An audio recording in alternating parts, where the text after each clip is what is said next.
नमस्कार. मैत्रेय वाग्भट आयुर्वेद अकादमी मूल संस्कृत संहिता व टीका वाचन अभ्यास वर्ग. इस अभ्यासक्रम के इस प्रथम आरंभिक सत्र में आप सभी का हार्दिक स्वागत. आरंभ में मंगलाचरण के रूप में श्री गणेश जी को वंदन. गणाधीशो गुणाधीशो विद्यानिधिर्विनायकः कार्यारंभे सदा तस्मै गणेशाय नमो नमः. श्री सरस्वती देवी विद्या की देवता को वंदन. आयुर्वेद के देवता श्री धन्वंतरी को वंदन. और जिन सभी गुरुओं के कारण मैं यहाँ पर आपके सामने हूँ, उन सभी गुरुजनों को मेरा विनम्र अभिवादन. जब ये कोर्स शुरू करने का मेरे मन में आया तो उसके पीछे कुछ कारण थे. पिछले 14 साल से मैं पीजी एंट्रेंस के क्लासेस चला रहा हूँ और उन क्लासेस के कई विद्यार्थियों ने मुझे जो फीडबैक लिख के दिया, उनमें कई बार ये 2-4 वाक्य बार बार पढ़ने को मिले. उन वाक्यों के कारण मैं इस कोर्स को शुरू करने के लिए प्रेरित हुआ. ये वाक्य कुछ ऐसे हैं कि सर 4.5 साल के बीएमएस में हमें जो नहीं मिला वो यहाँ पर एंट्रेंस के क्लास में केवल 22 हफ्तों में मिल सका. सर मैं सिर्फ आपको 3 घंटा सुनने के लिए एसटी बस में 16 घंटा एक तरफा, मैंने दोनों तरफ से 32 घंटे का प्रवास करके आती हूँ. एक लड़के ने लिख के दिया. सर मैं पीजी करूं या ना करूं, लेकिन इस कोर्स के बाद मैं कुछ ना कुछ अच्छा तो जरूर कर लूंगा. मुझे क्रेडिट का राजू रस्तोगी का इंटरव्यू याद आता है कि वो नौकरी को ना बोलते हुए बोलता है कि आप अपनी नौकरी रख लीजिए, मैं अपना एटीट्यूड लेकर रख लेता हूँ, मैं अपनी जिंदगी के साथ कुछ ना कुछ तो अच्छा कर लूंगा. तो वो जो एटीट्यूड बनता है तो वो काफी मायने रखता है. कुछ लोगों ने लिखा कि सर मुझे तो पीजी एंट्रेंस एग्जाम देनी ही नहीं है, मैं तो केवल आपको सुनने के लिए इस कोर्स को दोबारा ज्वाइन किया हो. तो शायद ये वाक्य थोड़े भावना प्रधान है, प्रोफेशनलिज्म के परे है. इंटेलेक्चुअल लेवल पर शायद इनका कोई मोल नहीं होगा, लेकिन ये वाक्य मेरे दिल को छू गए. इसलिए नहीं कि इसमें मेरा अप्रिसिएशन है, लेकिन इन वाक्यों से पता चलता है कि इस तरह का सुनने की बहुत सारी इच्छा, एक भूख, एक मानसिक जरूरत हमारे कई विद्यार्थियों में है. मैं एंट्रेंस क्लास में जो आयुर्वेद की बातें बताता हूँ वो चीज ऑन द सैंडविच इतनी ही मात्रा में हो सकती है, क्योंकि एंट्रेंस क्लास का कंटेंट एमसीक्यू है, उसका प्राधान्य एमसीक्यू को है. तो एमसीक्यू पढ़ाते पढ़ाते बीच बीच में मैं आयुर्वेद की कुछ बातें थोड़ी बहुत बताता हूँ, और वो थोड़ी बहुत ही होती है, उससे ज्यादा मैं बता नहीं सकता.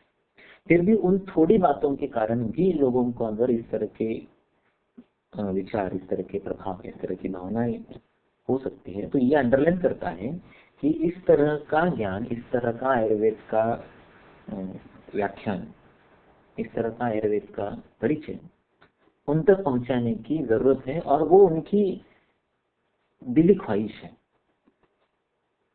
ये एक पहला कारण था कि जिस कारण से मैं इस पीढ़ी के, इस यंग जनरेशन के पास में वो आयुर्वेद का ओरिजिनल नॉलेज पहुंचाने के प्रयास को करने के लिए उद्युक्त हूँ.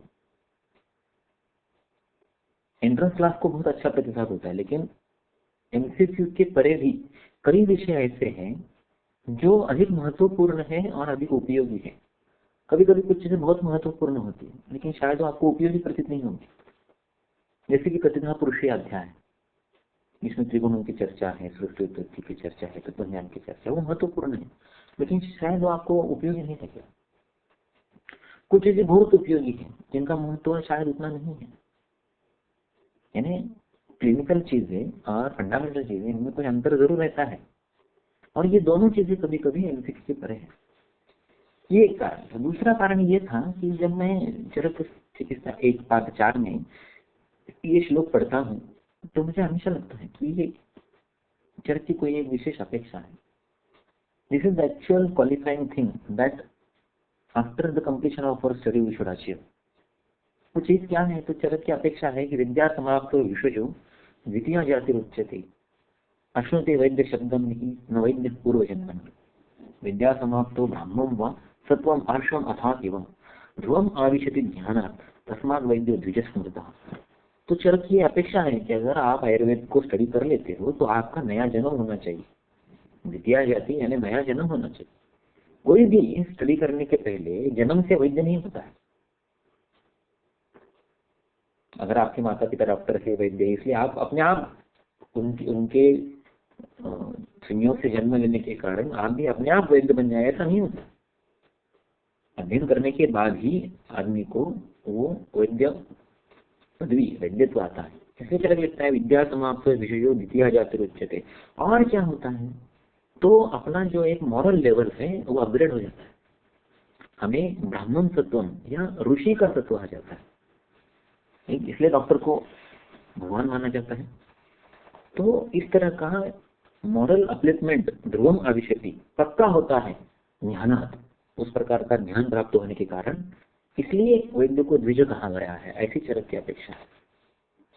द्विज का मतलब जो 2 बार जन्म देते हैं, जैसे कि पक्षी को द्विज कहा जाए, जिसका एक बार अंडे के रूप में और फिर शरीर के रूप में जन्म होता है. या फिर दंत को द्विज कहा जाता है कि हमें पहले एक बार दांत आते फिर दूसरे बार, इसलिए उनको द्विज कहा जाता है. ब्राह्मण को द्विज कहा जाता है क्योंकि वो माता पिता के संयोग से एक बार जन्म लेता है और जब उसका उपनयन होता है तो उसका और एक जन्म होता है. दैट इज द्विज. तो ऐसा द्विजत्व, ऐसा दोबारा जन्म लेने का सौभाग्य आयुर्वेद की विद्या प्राप्त करने के बाद हमें होता है. तो क्या हमें ऐसा लगता है कि जब मैं बीएमएस पूरा करता हूँ तो मुझे ऐसा लगता है कि मैं बीएमएस के पहले का मैं और बीएमएस के बाद का मैं, इनमें कुछ बहुत ज्यादा पॉजिटिव अंतर है? ऐसा लगता है कि I have taken a rebirth, या ऐसा लगता है कि छूट गया यार, छूट गया एकदम. अच्छा, क्या लगता है?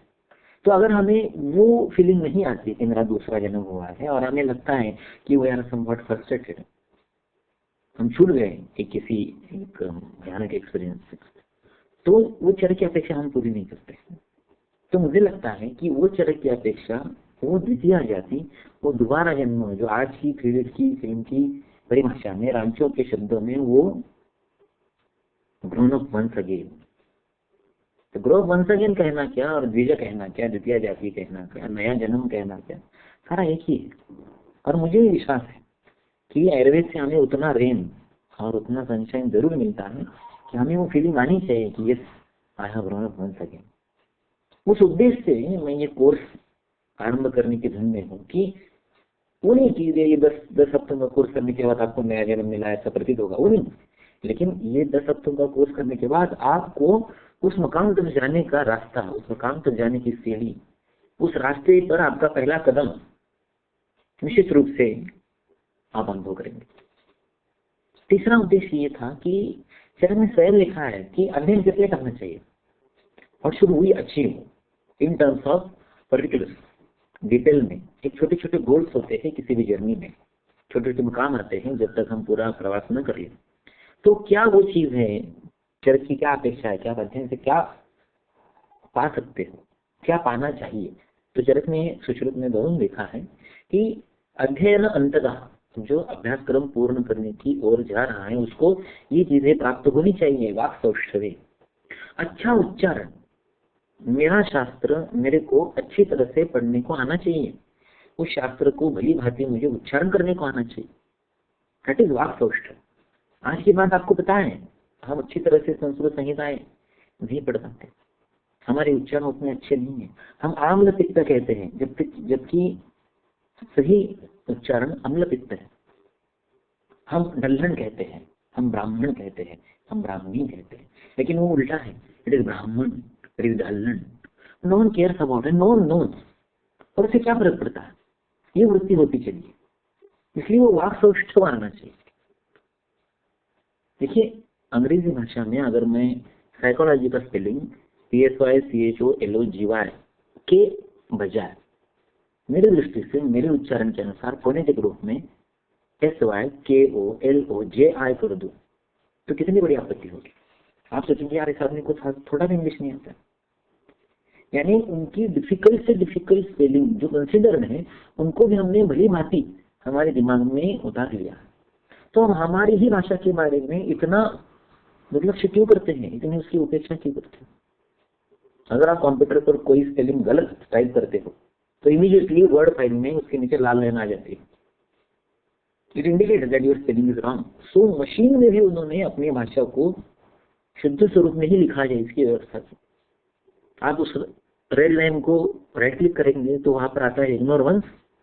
इसमें आप मान्य करो कि आप मूर्ख हो, एक बार मूर्ख हो, और आपको बार बार ऐसी गलती करने से इग्नोर ऑल।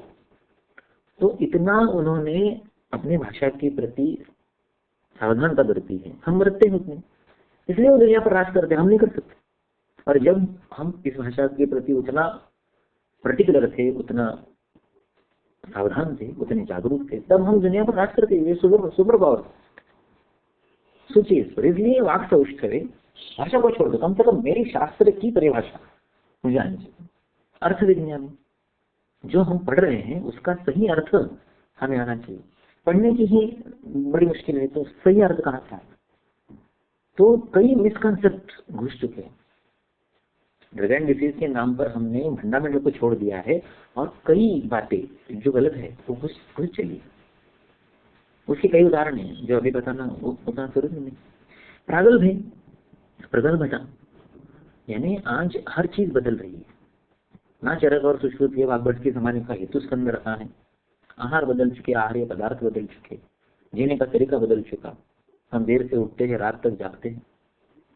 पोल्यूशन नाम की नई चीज आ गई, पेस्टिसाइड्स आ गए, केमिकल्स आ गए, फर्टिलाइजर्स आ गए, हाइब्रिड आ गए, कई चीजें ऐसी है